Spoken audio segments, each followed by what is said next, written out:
Hi, you're watching the Laser Blast video series. My name's Justin McClue. I'm Keenan the Tambler. And today we're going to be talking about underseen Christmas movies. Not necessarily underrated, but underseen. Movies that you need to go out and watch right now after this video podcast ends. I love Christmas. Christmas is one of my favorite times of year, and because I love movies so much, I love Christmas movies. And I always make a list and I'm like, I need to watch this and that and this. And I decided to, share those treasures with you. So what do you think are movies that people should watch around Christmas time? Well, the one that I just watched recently for the first time in years was a Christmas short, actually. It's only about half an hour long, and it's called A Cosmic Christmas. It was Nelvana, the Canadian company's first TV movie.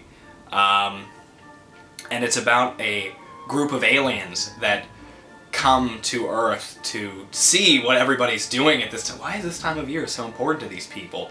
So a kid and his wacky pet Canadian goose. As all Canadians have pet gooses. I've got 3. He teaches them what the spirit of Christmas is all about. The interesting thing about it was, I don't know whether it was because of this, but immediately after that came out, Nelvana was then hired to do the animated segment in the Star Wars Holiday Special. What about you? For me, probably the first film that I want to recommend is the classic Santa Claus 1959. Many people may know it because it appeared on Mystery Science Theater 3000, as a lot of these bad B movies appeared. But you should really check this one out just straight. It's about Santa Claus who uses child slaves to make all the toys. Don't worry, it's, global. He uses children from every part of the world. Who then has to fight the devil who wants to stop Santa from delivering all these presents. Was this a Spanish movie? Yes, it's a Spanish movie. Okay, I know this now. And it's kind of like Home Alone. The devil is sicking dogs on Santa. He's heating up doorknobs. And it's amazing. It has eye-bursting color because it was right around that time that color was kind of being finessed, so it's way higher pitch than most normal stuff. Yeah. It has a good, moral lesson at the end, and it also has Santa Claus fighting the devil. And really, that's the only recommendation I need to do. Have you seen Santa Claus Conquers the Martians? I have, and I only actually saw it for the first time last weekend. Okay. In the Mystery Science Theater 3000 version, and that movie is also hilarious. I own it, and I've never watched it. Really? It has everything. It has idiot Martians. It has a robot named Torg. It has... They're always named Torg. And it's great. You should double bill. So what would be your other recommendation, Keenan? The one that I just finished watching this morning, because the premise of it just seemed too good for me to not include, was a movie called Saint, or Sint. It's a Dutch movie about Sinterklaas, which is their version of Santa Claus, which is not exactly the same thing. Mm-hmm.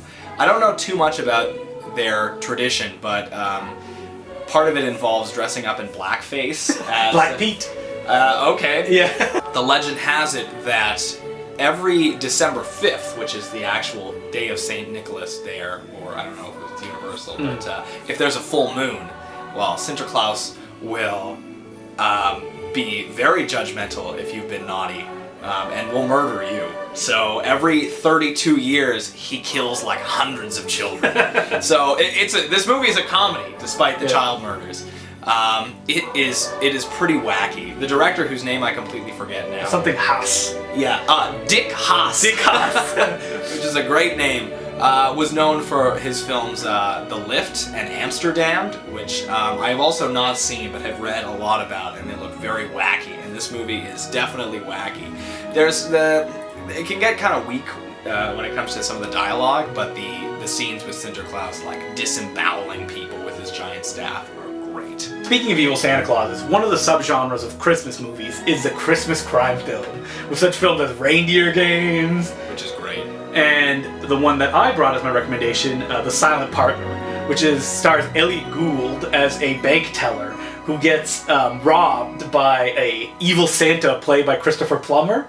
But I haven't seen this. Wow, this sounds great. Elliot Gould pulls a fast one on Christopher Plummer and steals money. So then it becomes like a cat and mouse game. As like Elliot Gould has to like outsmart Santa, who's trying to kill him. It actually has some moments of shocking violence. Is Christopher Plummer like always in the Santa? No, he just robs the place. Oh, yeah. okay. And it's kind of like Christmas Evil. Yes. If you had a Santa Claus the entire way. And Christmas Evil is an interesting film where people think that it's like Silent Night, Deadly Night, which is like a slasher, but it's not. It's more like a psychological drama about a man that's very like disturbed about Santa. Well, probably one of my all-time favorite Christmas films is one of the many Ernest movies, which is Ernest Saves Christmas.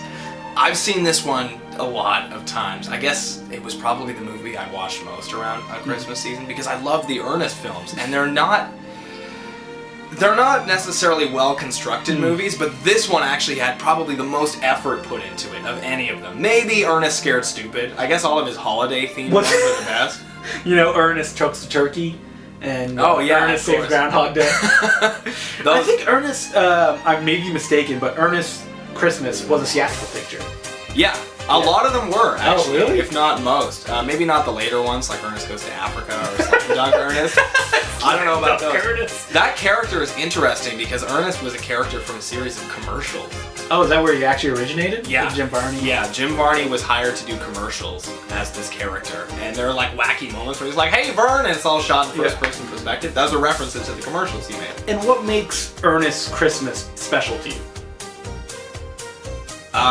Well, I guess, honestly, it's just because I watched it so much as a kid, and it was a character that I was already familiar with, and it was like, he's got a Christmas adventure too? Well, this is gonna be great! So it was a character that I already loved in situations that I was used to, but it was around the holidays, which was a lot of fun. To wrap things up, I have a movie that I don't just think is underseen, I also think it's really underrated. It's a French film called Code 3615 Père Noël, which is one of the reasons why people don't really talk about it, is that the title is so confusing, it doesn't really mean anything. It was actually released in North America as Game Over.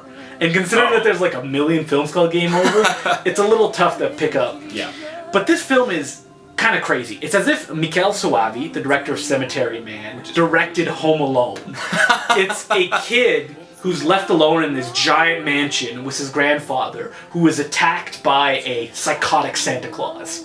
Now the difference here is that the Santa Claus is not just evil, he is literally a mentally unstable man. So there's a weird conflict playing, and it's one of all these Christmas horror movies are about insane people that have to put the Santa Claus outfit on. Anyway. And this is a movie that works too because this is not a kid's film. Unlike something like Home Alone, this kid is genuinely in danger and he hurts himself as the movie goes along. There's no like fun, like moral lesson. It's just like crazy Santa killer and kid shot super stylishly, and it's French. And hopefully you haven't seen it. I haven't, and your description of it made it sound really good. Alright. But what I really want to know, Justin, is what do you want for Christmas? Well, what I'd really like the most in the world is for you, dear viewer, to tell all your friends to watch the Laser Blast video series. Thanks for watching. See you next time.